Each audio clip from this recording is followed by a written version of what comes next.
ఇక్కడ నాకు తెలిసినంత వరకు తెలుగు సినిమా ఇండస్ట్రీలో ఏ యూనియన్ అయినా అది ఫైట్ మాస్టర్ కానివ్వండి, ఇంకోటి కానివ్వండి, లేదా మీది కానీ డాన్సర్స్ కానివ్వండి, మీరు చెప్తున్న 75 to 80% లోకల్ పెట్టుకోవాలి, మిగతా 20% లేదా 30% బయట పెట్టుకోవచ్చు అని ఇదివరకే ఉంది. అది కాన్ఫెడరేషన్ రూల్స్ ఉంది కదా.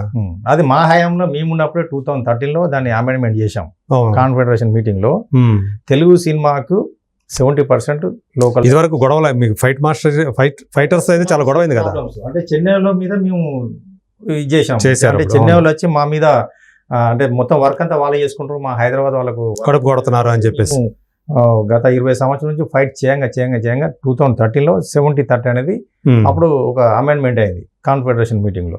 అది మేమే పెట్టించాం మా హయాంలోనే. ఇక్కడ గచ్చిబౌలిలో కాన్ఫెడరేషన్ మీటింగ్ పెట్టించి అటు చెన్నై వాళ్ళతో, అటు బాంబే వాళ్ళతో, కలకత్తా వాళ్ళతో, కర్ణాటక వాళ్ళతో మాట్లాడి, కేరళ వాళ్ళతో ఉన్నికృష్ణ ఉంటాడు, అపర్ణ ఘటక్ అని ఇక్కడ బెంగాలీ, ఈ బాంబే ధర్మేష్ తివారీ అని చనిపోయింది ప్రెసిడెంట్, వీళ్ళందరినీ మమైకం చేసి అప్పుడు ఎన్ శంకర్ అన్న డైరెక్టర్, ఆయన ఎన్ఈసీ మెంబర్గా ఉండే. ఈ మన హైదరాబాద్ ఫైటర్లకు, మన హైదరాబాద్ డాన్స్లకు అతను బాగా సపోర్ట్ చేసిండు. అతను ఎన్ఈసీ మెంబర్గా ఉండి ఇదంతా చేసి నెట్వర్క్ చేసి మీ అన్నతోటి ఉండి మా అన్న సపోర్ట్, శంకర్ అన్న సపోర్ట్ తీసుకొని ఇస్తే 50% 40% ఉండదాన్ని 70%కి తీసుకొచ్చాం. ఓకే, అప్పుడు కొంచెం నిదానంగా హైదరాబాద్ డాన్స్లకు, హైదరాబాద్ ఫైటర్లకు వర్క్ దొరికింది, వర్క్ పెరిగింది ఆటోమేటిక్గా. అయితే మనం రాను ఏం చేసాం, పరాయి మాస్టర్ల మీద ఎందుకు మనం పరాణ జీవుల్లాగా ఎందుకు బతకాల, డిపెండ్ ఎందుకు కావాలని చెప్పేసి మన మాస్టర్లోనే మనం తయారు చేసుకుంటూ వచ్చినాం. శేఖర్ మాస్టర్ అయితే, భాను మాస్టర్, గణేష్ మాస్టర్, ఇప్పుడు జానీ మాస్టర్, వీళ్ళని మేమే తయారు చేసినాం. డాన్సర్స్గా ఉన్న వాళ్ళను, అసిస్టెంట్గా ఉన్న వాళ్ళను ఇదివరకు అయితే ఎక్కువ అక్కడ చెన్నై వాళ్ళే ఎక్కువగా మన దగ్గర ఉండేవాళ్ళు కదా. ఇక వాళ్ళను అవాయిడ్ చేసుకుంటూ వచ్చి మన తెలుగు మాస్టర్లనే మనమే తయారు చేసుకున్నాం. తయారు చేసుకున్న తర్వాత అందరు మాస్టర్లు బాగా పనిస్తున్నారు. శేఖర్ మాస్టర్ కానీ, గణేష్ మాస్టర్, రఘు మాస్టర్, వీళ్ళందరూ భాను మాస్టర్లు అందరూ బాగా పని చేస్తున్నారు. మనం 100% వర్క్ ఇస్తున్నాం మాకు. జానీ తప్ప, జానీ ఒకటి తప్ప. ఎందుకు అంటే హైదరాబాద్ డాన్సర్లను పెట్టుకుంటే ఏం రాదు ఆయనకు. అంటే హైదరాబాద్ డాన్సర్లు వీళ్ళు వర్స్ట్ డాన్సర్స్ అనేది ఆయన ఫీలింగ్. ఓకే, అంటే వేరే వాళ్ళని తీసుకొస్తే ఆయన కొంచెం అంటే పాన్ ఇండియా కొరియోగ్రాఫర్ అనిపించుకోవాలనేది ఇదే. అదొకటైతే, అంటే టెక్నికల్ గా అదొకటైతే, బాంబే డాన్సర్ల మీద ఒక డాన్సర్ మీద 1000 రూపాయలు కమిషన్ ఇస్తాడు బాంబే కోఆర్డినేటర్. 100 మంది డాన్సర్లు ఉంటే ఒక్కో డాన్సర్ మీద 1000 రూపాయలు, అంటే ఒక రోజుకి 1,00,000 రూపాయలు ఇన్కమ్ ఆయనకు కమిషన్. 5 రోజులు పాటా షూటింగ్ చేస్తే 5 లక్షల ఇన్కమ్. అతను తీసుకునే రెమ్యునేషన్ కాక, ప్రొడ్యూసర్ దగ్గర నుంచి అతను తీసుకునే 10 లక్షల రెమ్యునేషన్ కాకుండా ఈ కమిషన్ కూడా వస్తుంది బాంబే ద్వారా. బాంబే డాన్సర్ల మీద, ఫారెన్ డాన్సర్ల మీద ఇంకా ఎక్కువ వస్తుంది. ఓకే, ఇంకా ఎక్కువ వస్తుంది. సో అందు గురించి లోకల్ వాళ్ళని కాకుండా ఇక్కడ స్థానికంగా ఉండే వాళ్ళకి వాళ్ళ పొట్ట కొట్టి ఇవన్నీ కూడా చేస్తున్నారు అనమాట. మా యూనియన్ మాస్టర్ అయి ఉండి, మా తెలుగు మాస్టర్ అయి ఉండి, మా యూనియన్ ప్రెసిడెంట్ అయి ఉండి మా వర్కే తినేస్తున్నాడు. మా కడుపు కొట్టి వేరే కడుపు నింపుతున్నాడు. ఓకే, ఇది ఒకటి చాలా బాగా అరాచకం అవుతుంది సార్. అంటే ఇలాంటివి నేను ప్రశ్నించాను. ఇది జనరల్వాడిలో ఇది కూడా ఒక ఎజెండాలో పాయింట్ వస్తే, తను ఫోన్ ఆన్ చేసి చూపించి, చార్మి మేడం మెసేజ్ పెట్టింది, హైదరాబాద్ డాన్సర్స్ వద్దంట, మొత్తం బాంబే డాన్సర్స్ కావాలంట అని చెప్పేసి, నేను వెళ్ళాలా వద్దా అని చెప్పేసి అందరిని అడిగితే వెళ్ళొద్దని చెప్పాను. ఫస్ట్ రియాక్ట్ అయింది నేను. నువ్వు తెలుగు మాస్టర్ అయి ఉండి, తెలుగు హీరో, తెలుగు ప్రొడ్యూసరు, తెలుగు బ్యాండరు, తెలుగు సినిమాది. పూరి జగన్నాథ్ తెలుగు డైరెక్టర్. అవును, షూటింగ్ బాంబేలో పెట్టుకో, నువ్వు ఎక్కడైనా పెట్టుకో, ఏ ఊళ్ళో జరిగితే ఏముంది, షూటింగే కదా. తెలుగు సినిమాకు తెలుగు డాన్సర్స్ లేకుండా నువ్వు ఎలా 100 మందిని పెట్టి ఎలా షూటింగ్ చేస్తావు? బయట వాళ్ళని పెట్టి, బాంబేలను పెట్టి.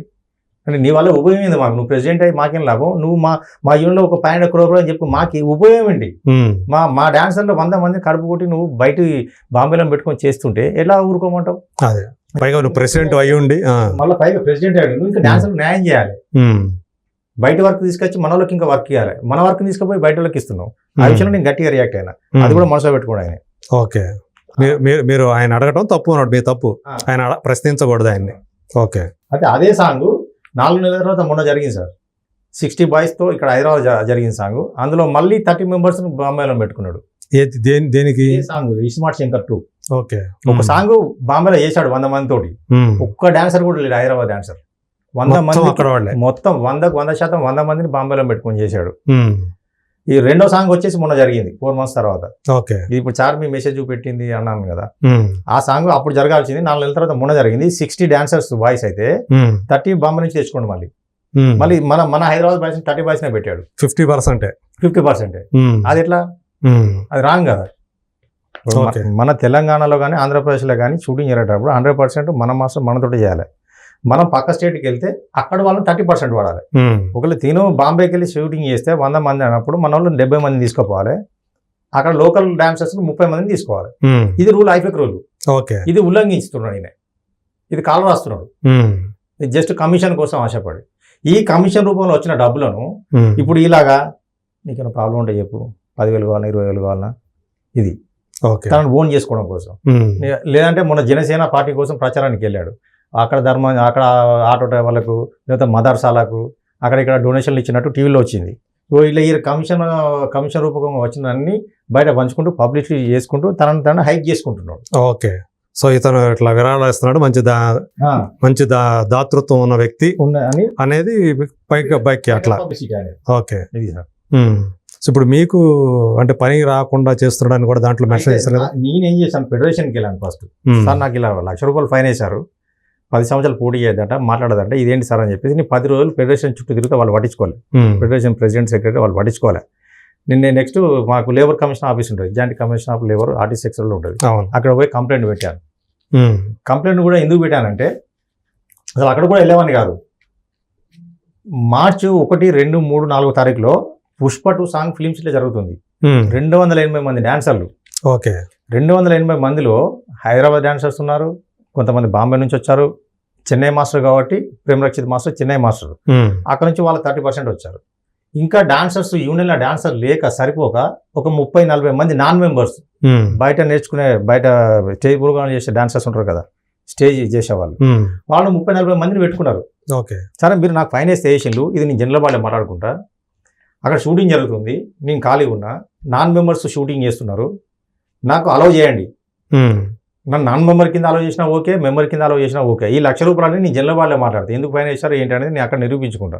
నన్ను అలౌ చేయండి అంటే చేయలేదు. అంటే ఒక ఇంత 30 years సీనియారిటీ ఉన్న నాకు, గతంలో పదవి చేసిన ఇది యూనిట్ పట్ల అన్ని సమస్యల మీద అవగాహన ఉన్న నాకు, ఒక మెంబర్ కింద కాకుండా నాన్ మెంబర్ కింద కూడా అలౌ చేయలేదు. నాకు ఎవరు అలౌ చేయాలి మిమ్మల్ని? President, secretary.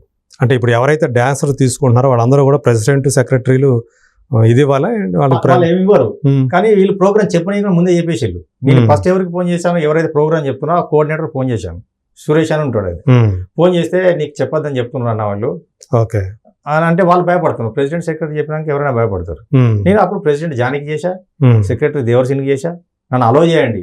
కావాలంటే ఎవరు మీకు? దేవరశ్రీను. నన్ను అలౌ చేయండి, ఫస్ట్ వర్క్ లో పంపేయండి, ఏదైనా ఉంటే మీటింగ్ లో మాట్లాడుకుందాం. నేనైతే ఎక్కడికి పోను కదా, నేను ఖచ్చితంగా మళ్ళీ ఏ ఇష్యూ ఉన్నా కూడా మీటింగ్ లో మాట్లాడాల్సిందే కదా. నన్ను అలౌ చేయండి అంటే చేయలే. 1వ తారీఖు చూసా, 2వ తారీఖు, 3వ తారీఖు చూసా, 4వ తారీఖు సాయంత్రం పోయి అప్పుడు లేబర్ కమిషన్ ఆఫీస్లో కంప్లైంట్ ఇచ్చారు. ఓకే, సరే ఇలా ఫైన్ వేశారు, నన్ను వర్క్ అలౌ చేయట్లేదు. మరి నేను ఒక ఫైన్ కట్టాలంటే కూడా ఎక్కడి నుంచి కట్టాలి? నేను వర్క్ చేస్తే నాకు ₹10 వస్తే నేను కట్టగలుగుతా. నేను వాళ్ళకు ఒకటే చెప్పారు, మీరు డబ్బులు కూడా నాకు పేమెంట్ ఇవ్వదు, అసోసియేషన్ పేమెంట్స్ అన్ని అసోసియేషన్కి వస్తాయి, అసోసియేషన్ త్రూ మెంబర్స్కి వెళ్ళిపోతాయి. మీరు నాకు పేమెంట్ ఇవ్వకండి, నా సమస్య ఏందో జనరల్ వాళ్ళకి క్లియర్ అయ్యేంత వరకు నా పేమెంట్ యూనియన్లో ఆపేసేయని అని కూడా చెప్పారు. అంత నిక్కచ్చిగా చెప్పినాక కూడా నాకు అలౌ చేయలేదు. నాకు అక్కడ బాధ అనిపించింది. నేను లేబర్ కమిషన్ కంప్లైంట్ పెట్టినా. కంప్లైంట్ పెట్టినాక ఏమైంది, లేబర్ కమిషన్ వారు యూనియన్కి నోటీస్ పంపించారు, ఫలానా సతీష్కి ఫైన్ వేశారంట, కారణం ఏంది, రిమార్క్స్ ఏంటి, వివరణ ఇవ్వండి అని చెప్పేసి 14 days టైం ఇచ్చారు. మార్చి 13వ తారీఖు లెటర్ ఇష్యూ చేసి 27th మార్చి లోపల మీరు వివరణ ఇవ్వండి అని చెప్పేసి నోటీస్ పంపించారు. వీళ్ళు 27th లోపు ఏదో ఒక వివరణ ఇవ్వాలి కదా, సతీష్ తప్పేయండి, యూనియన్లో ఏం తప్పు జరిగింది, ₹1,00,000 ఫైన్ ఎందుకు వేశారు, ఏంటి, వాట్ ఈస్ వాట్ అని వీళ్ళు వివరణ ఇవ్వకుండా అఫీషియల్గా అక్కడికి అటెండే కాలేదు. కమిషనర్ గారి దగ్గరికి అటెండ్ కాకుండా మార్చి 23rd నాడు మళ్ళీ ఒక కమిటీ మీటింగ్ పెట్టుకున్నారంట. అది ఎవరికి తెలియదు, ఆ మీటింగ్ జరిగిందో తెలియదు, జరగలేదో తెలియదు. నన్ను పిలవని కూడా పిలవలే. వీళ్ళ కమిటీ మెంబర్స్ ఎవరైతే 2-3 ఉన్నారో వాళ్ళతోటి నా మీద ఏదో మళ్ళీ నేను ఏదో తిట్టానని, ఏదో గ్రూప్లో వాగానని, ఏదో అన్నానని చెప్పేసి వాళ్ళే కమిటీ మీటింగ్ పెట్టుకొని వాళ్ళే కంప్లైంట్లు ఇచ్చుకొని, నువ్వు తర్వాత లేబర్ కమిషన్ దగ్గరికి వెళ్ళావు కాబట్టి నేను మధ్యలో ఒకసారి మినిస్టర్ని కలిశాను, కోమటిరెడ్డి వెంకటరెడ్డి గారిని. ఎందుకంటే రిలేటెడ్ సినిమాటోగ్రఫీ మినిస్టర్ కాబట్టి మనకు అన్యాయం జరిగినప్పుడు మనం పెద్ద మనుషుల దగ్గరికి వెళ్తాం కదా సార్. దాన్ని బేస్ చేసుకొని నువ్వు కమిషనర్ గారి దగ్గరికి వెళ్ళావు, మినిస్టర్ దగ్గరికి, పెద్ద మనుషుల దగ్గరికి వెళ్ళావు కాబట్టి నీ మెంబర్షిప్ రద్దు చేస్తున్నావు అని చెప్పేసి మార్చి 23వ తారీఖు నాడు డిసైడ్ చేసుకున్నట్టు వాళ్ళు రాసేసుకున్నారు. రాసేసుకున్న విషయం ఎవరికి తెలియదు, 500 మందికి ఎవరికి తెలియదు. ఈ విషయం కమిటీ మీటింగ్ జరిగినట్టు కూడా ఎవరికి తెలియదు. ఓకే, అది రాసేసి ఆ లెటర్ను లెటర్ ప్యాడ్ మీద ఆ లెటర్ను ఏప్రిల్ 2వ తారీఖు నాడు గ్రూప్లో పోస్ట్ చేశారు. కనీసం నాకు చేతి కూడా లెటర్ ఇవ్వలేదు. ఏప్రిల్ 2వ తారీఖు నాడు మీకు అసలు ఎలాంటి సమాచారం లేదు, మీకు సమాచారం లేదు, గ్రూప్ లో పెట్టేదాకా నన్ను అడిగింది లేదు. గ్రూప్లో పెడితే గ్రూప్లో చదువుకున్నాం అందరం. ఓకే, నేను కూడా చదవలేదు. చాలా మంది ఫోన్ చేసి ఏంటి నీ కార్డు తీసేశారంట అని చెప్పి చాలా మంది ఫోన్ చేస్తే గ్రూప్ ఓపెన్ చేశారు. ఓపెన్ చేసే వరకు మెంబర్షిప్ రద్దు అని చెప్పేసి అందులో రాసింది. నేను మళ్ళీ కమిషనర్ గారి దగ్గరికి వెళ్ళా. సార్ ఏం సార్ మీ దగ్గరికి వచ్చినందుకు నాకు అన్యాయం జరిగిందని చెప్పి మీ దగ్గరికి వస్తే మరి ఇంకా మరింత అన్యాయం జరుగుతుంది. మరి అసలు ఫైన్ ఎందుకు వేశారు అనే దాని మీద అన్యాయం జరిగిందని మీ దగ్గరికి వస్తే అసలు మెంబర్షిప్ తీసేశారు, ఇది ఈ ఆలోచన ఏం సార్ అని చెప్పేసి నేను పోయి గట్టి కూర్చున్నా. ఒక రోజంతా కూర్చున్నా అక్కడ కమిషనర్ ఆఫీసులో. కూర్చుంటే మళ్ళీ ఒక నోటీస్ పంపించారు. మీరు సతీష్ మీద చేస్తున్నది రాంగ్, మీరు ఏప్రిల్ 22 జాయింట్ మీటింగ్ ఉంది 2:30కు రావాలని చెప్పేసి మళ్ళీ నోటీస్ ఇచ్చారు. ఆ రోజు జానీ మాస్టర్ ప్రెసిడెంట్, సెక్రటరీ దేవర్సిని, ఇంకొక అతను వచ్చాడు, వినయ్ మాస్టర్, నేను ఇద్దరే వెళ్ళాం. ఏప్రిల్ 22 జాయింట్ మీటింగ్ జరిగింది. సాయంత్రం 5 గంటలకు లోపలికి వెళ్తే దగ్గర 7:30 అయింది. దగ్గర 2.5 hours డిస్కషన్ జరిగింది. ఓకే, ఏం జరిగింది అంటే ఆయన చెప్పాడు, మేము చెప్పాం, ఇతను చెప్పాడు, అసోసియేషన్ అంటే ఎట్లుంటుంది అని మొత్తం అన్ని చెప్పిన తర్వాత ఆయన ఎట్లా అన్ని పర్సనల్ అన్ని, ఈయన ఇట్లా అంటాడు, ఈయన అట్లా అంటాడు, ఈయన అది ఇది ఏదేదో అంటే పర్సనల్ విషయాలన్నీ మాట్లాడుతున్నాడు తప్ప సబ్జెక్ట్ ఏంది, అది సతీష్ నీకు గొడవ ఏంది, ₹1,00,000 ఫైన్ ఎందుకు వేసిన అది చెప్పట్లేదు. ఓకే, గతంలో నాకు ఫైన్ వేశారు అందుకే నేను చేసిన అంటే అడ్డంగా మాట్లాడుతున్నాడు. నోరు తెస్తే మొత్తం అబద్ధాలే. ఓకే, పర్సనల్ విషయాలన్నీ ఏదో మాట్లాడుతున్నాడు. ఇప్పుడు పర్సనల్ సర్వైవ్ అవ్వడానికి ప్రతి మనిషి ఏదో పనులు చేసుకుంటారు సార్. ఎవరి ఇష్టం వాళ్ళు, ఎవరి లైఫ్ వాళ్ళది కదా. ఎవరికి మనం అన్యాయం చేసి ఒకరిని ఎత్తిమే చేయబెడితే ఒకరిని మోసం చేస్తే తప్ప మనం కూరగాయలు అమ్ముకోవచ్చు, ఆటో నడుపుకోవచ్చు, ఇంకేదైనా చేసుకోవచ్చు, 100 పనులు చేసుకుంటాం సార్ సర్వైవ్ అవ్వడానికి. ఎందుకంటే సినిమా అనేది గ్యారంటీ లేదు. మేము ఈరోజు ఒక పాట చేస్తే నెక్స్ట్ మంత్ వరకు దొరుకుతో తెలియదు, 6 నెలల వరకు కూడా ఒకసారి ఖాళీ ఉంటాం. పాటలు మామూలుగా ఈజీగా మీకు డైలీ వేజ్ ఎంత ఇస్తారు మీకు అండి? ₹3,380 కాల్ షీట్. ఓకే, డాన్సర్కి ఒక డాన్సర్. ఓకే, ఒక పాట 2 రోజులు ఉంటుంది, ఒక పాట 3 రోజులు, సినిమాని బట్టి ఒక పాట 4 రోజులు ఉంటుంది. అయితే ఇవన్నీ పర్సనల్ విషయాలన్నీ ఏది పడితే అది అడ్డంగా మాట్లాడితే ఆయన కమిషనర్ గారికి అర్థమైంది, ఇతను లీడర్ కాదు అని అర్థమైపోయి, అట్లా కాదు మాస్టర్ అని చెప్పి 2 గంటల సేపు చెప్పిండు.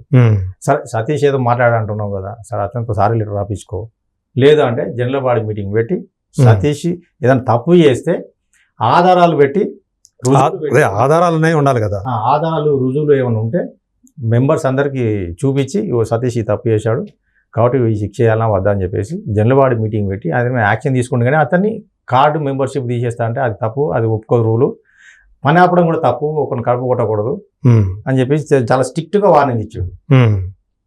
సరే అని చెప్పి లాస్ట్కి జనరల్ బాడీ మీటింగ్ పెడతామని చెప్పేసి అన్నాడు. బయటకు వచ్చేటప్పుడు నేను వాయిస్ ఓవర్ పెడతాను, సతీష్కి పర్మిషన్ ఇస్తున్నా అని చెప్పేసి వాయిస్ ఓవర్ పెడతానని చెప్పేసి బయటకు వచ్చాడు. వచ్చి ఇంటికి వెళ్ళిపోయాడు. మేము వెళ్ళిపోయాం. 5 days వరకు చూసా, అసలు ఎలాంటి వాయిస్ ఓవర్ పెట్టలే. గ్రూప్లో ఎలాంటి వాయిస్ ఓవర్ పెట్టలే.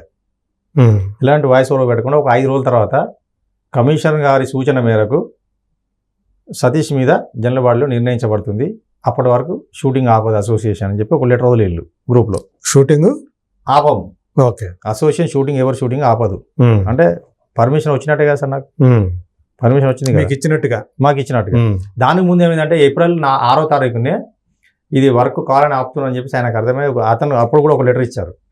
ఈ లెటర్ చూపెట్టి నేను భాను మాస్టర్ దగ్గర సాంగ్కు కమిట్ అయినా. ఓకే, సాంగ్ కమిట్ అయినాక బస్ ఎక్కుతున్న టైంలో ఈ సెక్రటరీ దేవరసిను నీకు షూటింగ్ పర్మిషన్ అని చెప్పేసి బస్సు ఎక్కినామని దింపి పంపించేసాను సార్ మిమ్మల్ని.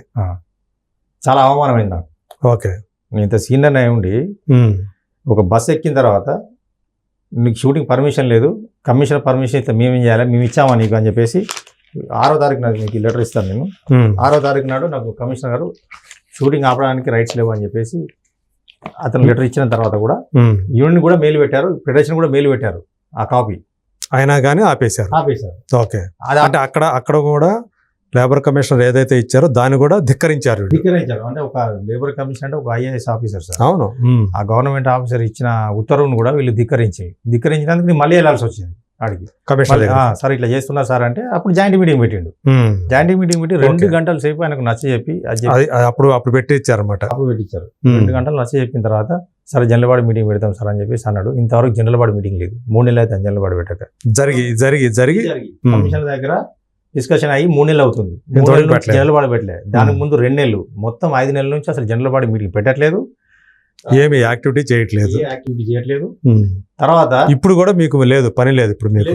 5 months నుంచి అసలు పని లేదు సార్. మొత్తం ఉపాధి కోల్పోయినా, ఉమ్. నన్ను మానసికంగా ఇబ్బంది పెడుతున్నాడు. ఇంకా ఇప్పుడు గ్రూపులలో ఇప్పుడు మీకు ఫ్యామిలీ ఉంది కదా? ఉంది సార్, 2 పిల్లలు, ఉమ్. ఫ్యామిలీ ఉంది. ఉమ్. అంటే మీ కుటుంబంలో ఎంతమంది ఉంటారు మొత్తం? మా 2 పిల్లలు, భార్య, నేను, మా అత్తగారు ఉంటారు. Okay. 5 members. సో ఇప్పుడు వీళ్ళందరికీ కూడా ఎవరి మీద ఆధారం? నేను ఒక్కనే సార్. ఓకే. ఇంట్లో ఈ చిన్న పాప, ఉమ్. బాబు 10th class అయిపోయింది, ఇప్పుడు ఇంటర్మీడియట్ లో జాయిన్ చేశాను. మీ భార్య కూడా పని ఏమి చదివింది, గృహిణే కదా? ఉంది సార్. ఓకే. మా అత్తగారు ఏజ్డ్. మీ మీద ఆధారం అంతా కూడా. 5 members బతకాలి నాతో సహా. ఉమ్. నేను ఒక్కనే సార్. ఉమ్. నాకు ఈ షూటింగ్ డాన్సర్ గా పనిచేయడం తప్ప వేరే పని రాదు సార్ నాకు. ఓకే. మరి ఈ 5 నెలల నుంచి ఏం చేశారు మరి మీరు ఈ పని లేకపోవటం వల్ల? నా దగ్గర 2 క్రెడిట్ కార్డులు ఉన్నాయి. ఆ క్రెడిట్ కార్డులు వాడి బతుకుతున్నా. ఓకే. ₹1,00,000 అప్పైంది ఇప్పటికి. ఓకే. నాకు ఈ 5 నెలల్లో దగ్గర దగ్గర ₹2,00,000 నష్టమైంది ఈ సాంగ్ల వల్ల. అన్ని పెద్ద పెద్ద గ్రూప్స్. ఉమ్. నిన్న మొన్న కూడా 500 మందితో సాంగ్ జరిగింది, గణేష్ ఆచార్య మాస్టర్, పుష్ప 2. ఉమ్. 500 మందిలో యూనియన్ డాన్సర్స్ 180 మంది సార్, 230 మంది నాన్ మెంబర్స్. ఉమ్. దానిలో కూడా నాకు అవకాశం ఇవ్వలేదు. ఓకే. ఒక మెంబర్ని పక్కకు పెట్టి నాన్ మెంబర్లకు వర్క్ చెప్తున్నారు తప్ప ఒక మెంబర్గా నన్ను కన్సిడర్ చేయట్లేదు. అదే. మరి ఎందుకు ఇంత కక్ష? ఉమ్. తప్పు చేస్తే శిక్షించడం వేరు సార్. అవును. మనిషి మీద పగబట్టి మనిషి నాశనానికి, జీవితం నాశనం చేయడం ఇది వేరు. సో అందు గురించి మీరు ముఖ్యమంత్రికి అప్పీల్ చేసుకున్నారు. ఉమ్. ఈ మధ్య కాలంలో ఏం చెప్తున్నాడు, ఈ ల్యాండ్ విషయంలో పవన్ కళ్యాణ్ దగ్గరికి పోతున్నాను నేను. ఉమ్. అంటే జనసేనలు తిరిగింది కాబట్టి పవన్ కళ్యాణ్ చెప్తే ల్యాండ్ వస్తా అని చెప్పేసి అట్లా సోప్ వేసుకుంటా ఆయన పేరు ఆయన బాధన చేస్తున్నాడు పవన్ కళ్యాణ్ సార్. ఉమ్. పవన్ కళ్యాణ్ అంటే మాకు ఇష్టమే.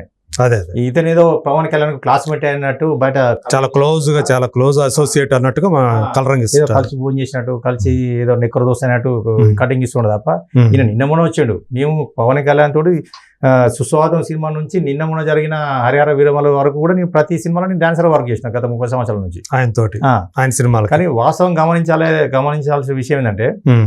పవన్ కళ్యాణ్ గారు ఒక్క సినిమా పాట కూడా ఇవ్వలేదు జానీకి. ఓకే. ఇప్పుడు ఎన్ని సినిమాలు చేసిన పవన్ కళ్యాణ్ గారు ఉమ్. జానీ కొరియోగ్రాఫ్ ఒక్క సాంగ్ చేయలేదు. జనసేన పార్టీ సాంగ్ చేశాడు ఒకటి తప్ప, అది నా లోలే. తర్వాత అదే. ఎవరు చూస్తారు, అది ఉమ్. ఎలక్షన్ అయిపోయింది కదా. కానీ సినిమాకు ఒక్క పాట కూడా ఇవ్వలేదు పవన్ కళ్యాణ్ గారు. ఉమ్. అంటే ఇతని యాటిట్యూడ్ ఎవరికి నచ్చదు సార్. ఓకే. అక్కడ తమిళనాడుకు పోయిండు, ఉమ్. అక్కడ ఏమేమి చేసిండో తెలియదు, అక్కడ తరిమేసిండ్లు, ఉమ్. అక్కడ రానివ్వట్లేదు.